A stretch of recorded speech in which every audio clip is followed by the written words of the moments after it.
자, 여러분 안녕하세요. 꿀벌 스토리입니다. 요즘은 에어컨을 틀지 않고서는 배기질을 못할 것 같습니다. 너무 덥네요. 자, 이번 시간에는 주말 맞이, 제가 매주 하는 게 있죠. 주간 코스닥 시장 주요 공시를 살펴보는 시간입니다. 뭐 제 주관적으로 선정을 하는 거기 때문에 참고하시고요. 바로 내용 넘어가겠습니다. 그렇게 많지는 않더라고요, 이번 주는. 일단 상호 변경 안내 공시가 있어요. 센트럴 바이오가 중앙 D&M이라는 회사로 그 상호를 변경한다고 합니다. 보통은 요새는 바이오나 뭐 제약 쪽으로 이름을 포함해서 바이오나 제약이라는 이름을 포함해서 이렇게 옮겨가는 경우가 많은데 역으로 중앙 D&M이라는 회사로 변경이 된다고 합니다. 목적은 경영 및 사업 목적에 부합하는 상호로 변경한다 라고 공시가 되어 있어요. 영업 양수 결정 공시가 있습니다. EN 코퍼레이션이라는 회사가 EN 케미칼의 당진 사업장 영업 일체를 양수한다고 합니다. 150억짜리 큰 규모의 어떤 양수고요. 사업 확장 및 계열사 간 시너지를 창출하기 위해서 영업 일체를 양수한다고 합니다. 조회 공시 요구에 대한 답변입니다. DO는 최대 주주 지분 매각설이 있었나봐요. 근데 이제 절차를 진행 중이지만 확정사항은 없다고 합니다. 웨이브 일렉트로는 재무구조 개선을 위해서 여러 가지를 검토 중이다라고 했는데 그 여러 가지가 이제 유형 자산 매각 혹은 자회사 매각 혹은 투자 유치 등 다양한 방안을 검토 중이라고 합니다. 효젤 같은 경우에는 신세계백화점 피인수 보도가 있었다고 해요. 근데 이제 지분 매각을 검토 중이지만 확정된 사안은 없다라고 했다고 해요. 주식이 요새 많이 올랐더라고요. 효젤이.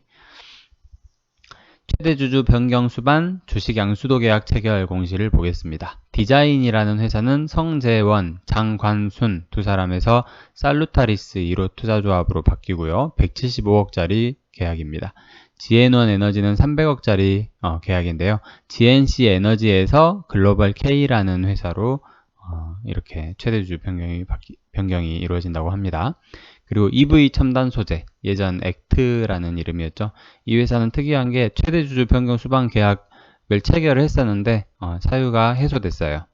담보 제공하기로 한 금액 일부를 상환을 하면서 최대주주 변경 가능성이 소멸되었다고 합니다. 타법인 주식 및 출자증권 취득 결정 공시입니다. 한국 맥널티는 메이준 바이오텍이라는 회사를 42억 원에 100% 지분을 인수를 하고요. NC트로는 NF산업을 100% 지분을 33억 원에, 그리고 광림은 미래산업, 예전에 많이 들어봤던 업체네요. 미산 하면서 예전에 되게 장을 떠들썩하게 했던 종목인 것 같아. 미래산업이라는 종목을 인피니티 NT로부터 82억 원의 13% 지분을 가져오게 됩니다. 계속해서 자한 코스메틱은 큐브앤컴퍼니 지분 7.3%를 50억 원에 가져오고요. 목적은 이제 사업 다각화, 수익 다변화, 그리고 기존 사업과의 시너지, 그리고 안정적 매출과 영업이익 확보를 위한다고 하고요.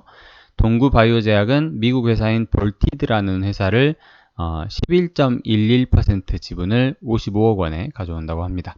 퇴행성 뇌질환 진단 분야 지분 참여, 그리고 사업 확장을 목적이고요. 그리고 옵션 계약으로 조기 진단 키트, 치매 치료제를 만드는 회사인가 봐요. 치매 진단 키트. 치매 진단 키트에 대한 어떤 국내 판권에 대한 우선 협상권을 확보를 했다고 합니다. 투자 판단 관련 주요 경영사항입니다. IG는 대상포진 예방 백신 호주 임상 1상 시험을 완료를 했다고 하고요. 이걸 기반으로 하반기부터 해외 기업 대상으로 라이센싱을 협상 추진하겠다. 그리고 국내 임상 2상 IND 신청을 예정이다 라고 하고요. 더 네이처 홀딩스는 그룹 인수 관련 전략적 투자자 선정, 이게 이제 1000억짜리 규모의 회사라고 해요. 그래서 계약이라고 해요. 그러니까 이 더 네이처 홀딩스에서 투자하는 금액이 1000억이고 그 외에 뭐 6천억, 4천억 뭐 그런 돈이 막 써져 있더라고요. 테일러 메이드 골프 그룹에 대한 후순위 지분 투자자로 참여를 하게 된다고 합니다. 휴온스 글로벌은 품목 허가가 났어요.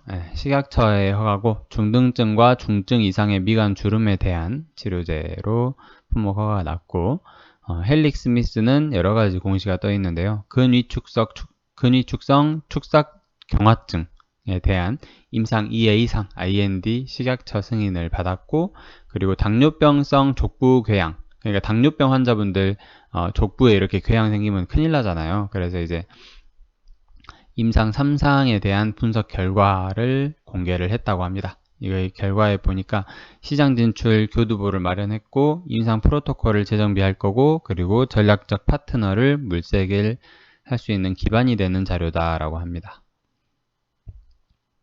계속해서 보겠습니다. 오스코텍은 국내 임상 1상 신청을 했고요. 폐암, 유방암, 신장암 등을 대상으로 신청이 들어갔고, 셀리드는 코로나 백신 1, 2A상 임상 신청에 들어갔다고 합니다.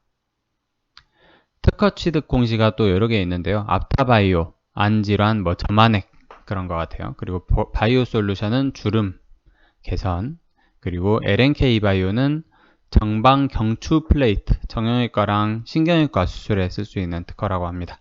비피도는 프리바이오틱스 조성물에 대한 특허를 미국에서 취득을 했다고 합니다. 헬릭 스미스는 말초 동맥질환 예방 또는 치료용 조성물을 중국에서 특허를 취득을 했고요. 하이로닉은 유럽 의료기기 인증을 받았다고 합니다. SCM 생명과학은 줄기세포 기능 강화용 조성물 특허를 받았고요. 탑 엔지니어링은 필름 절단 장치 및 필름 절단 방법에 대한 특허를 취득을 했다고 합니다. 생각보다 이번 주는 좀 조용했던 것 같아요. 그리고 주주총회 관련 공시가 많이 떴어요, 이번 주는. 그리고 다음 주에도 아마 여러 회사들에서 아마 주주총회 관련 공시가 뜰 걸로 예상이 됩니다. 자, 이상으로 이번 주 6월 14일부터 6월 18일까지의 코스닥 주간 주요 공시에 대해서 알아보는 시간이었습니다. 끝까지 들어주셔서 감사드립니다.